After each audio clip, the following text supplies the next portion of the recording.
এখানটা খেয়াল করো, এই যে সঞ্চয়গুলো তো হচ্ছেই, এবার পানিটা সরালে বোঝা যাবে। এখানটা দেখো খাড়া পাড়, ঠিক আছে, মিয়েন্ডারে দেখো জলটা এসে এই বাধা পেয়ে এদিকে প্রতিফলন হয়েছে বলে এইদিকে খাড়া পাড়, আর এখানটা খাড়া পাড়, এটা ঢালু পাড় এবং নদী চর, ঠিক আছে, ক্লিয়ার। আর দেখো এই বাঁকের পরে এটা যা হোক এইখানটা করে আবার একটা নদী বাঁক হয়েছে, যেটা কিন্তু আমরা একদম হাত দিই, ঠিক আছে। এই বাঁকটা বোঝা যাচ্ছে যে এইখানটা করে খাড়া পাড় হয়ে এইভাবে বেরিয়ে আসছে, আর এই জিনিসটাকে হয়তো বাধা দিচ্ছিল, অন্যথায় এটা এরকম যাচ্ছে। দেখো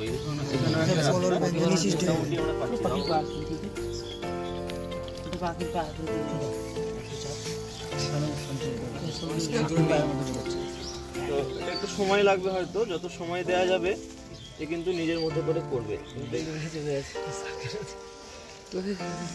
যেখানেই দুর্বল অংশ পাবে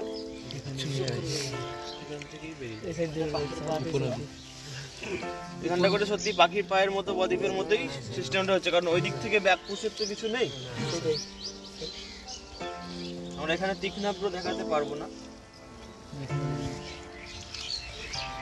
তবে এই জায়গাগুলো যে ওভারফ্লো হচ্ছিল, এই জায়গাটা, এই যে এখানটা আমরা প্লাবন ভূমি বলতে পারি, তাই না? এবং নদী চরটা অতটা বোঝা যাচ্ছে না, কিন্তু এখানটা দেখো জলের যে ফেনাগুলো কেমন ধারে ধারে জমে আছে, তাই না? স্বাভাবিক বাঁধের মতো এটা বালি দিয়ে হতো যদি জলের ফ্লোটা আরো বেশি হতো। এটা আপাতত ফেনাগুলোকে যেমন সাইডে জমিয়ে রেখেছে, এটা আমরা স্বাভাবিক বাঁধের সঙ্গে তুলনা করতে পারি। এবং এইগুলো প্লাবন ভূমির পুরো পরিষ্কার এটা বোঝা যাচ্ছে যে এই স্তরটা বালির নতুন একটা স্তর, নদী কিন্তু এটা মানে ওভারফ্লো যখন হচ্ছিল তখন ওটা জমিয়েছে। স্পষ্ট বদ্বীপ এখান পর্যন্ত আমরা বালি দিইনি, কিন্তু ওটা পুরো নদী নিয়ে এসেছে। এবং এখানটা করেও একটা বদ্বীপ টাইপের কিছু নদী দ্বীপ হচ্ছে না, তাই না? এই যে এটা নদী দ্বীপ হয়ে গেছে,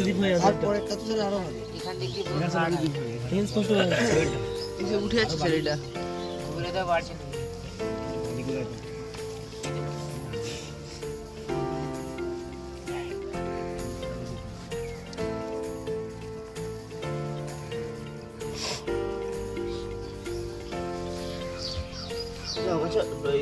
ক্ষয়ের যে পদ্ধতিগুলো, বহনের যে পদ্ধতিগুলো ছিল, সেই তিনটে পদ্ধতিও আমরা এখানে দেখতে পাবো।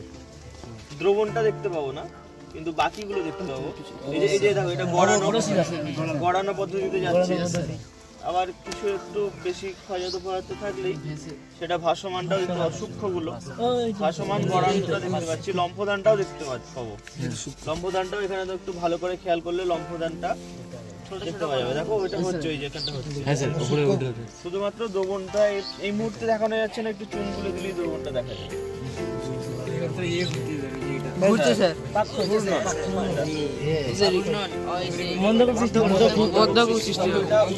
হওয়ার কথা পাখির পা হয়ে গেছে।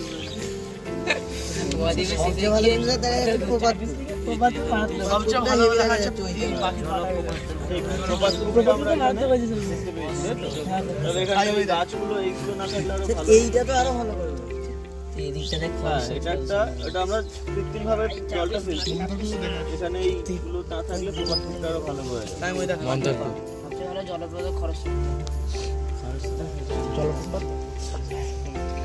তাহলে কি কি পেলাম না বলো?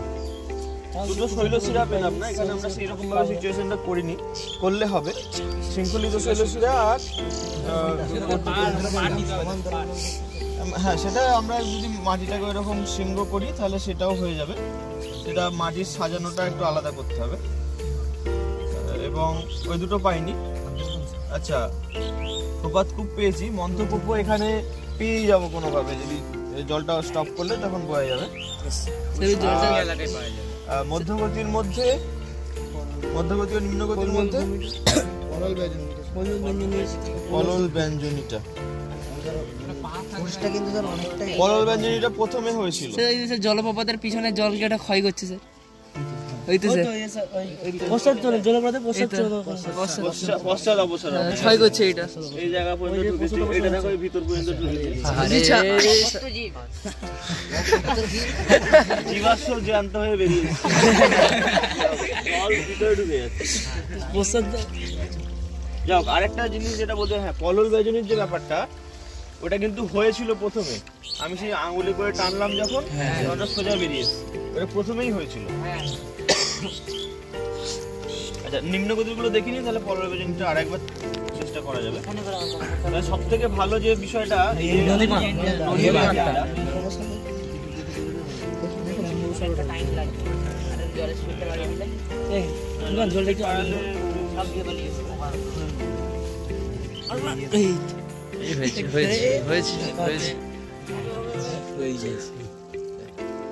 ওয়াও নাইস হয়েছে এই যে দিকটা চলে সেই দিকটা জমে যাবে। বন্ধ ধরেছে, এবার ওটা ছাড়ার অপেক্ষা। ছাড়লে শিকড়টা বেরিয়ে গেলে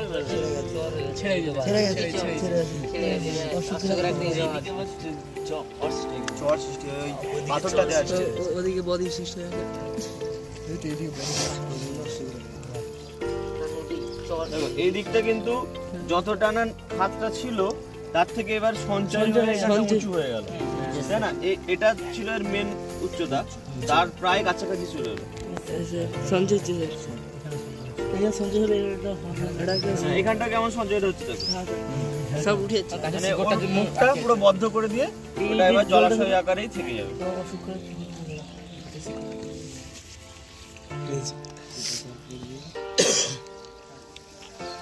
এই ধরনের শিকড়গুলোর জন্য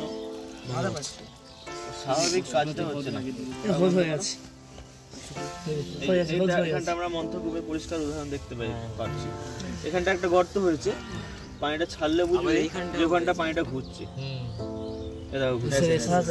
ঘুরছে, ওই ঘোরাটার কারণে ওখানটা গর্তটা সৃষ্টি হয়েছে। এবং পানিটা বন্ধ করতে আমরা এখানটা করে এই ঘাসগুলো বাদ দিলে একটা পরিষ্কার বডি এখানটা পেয়েছি, তাই তো? ওকে।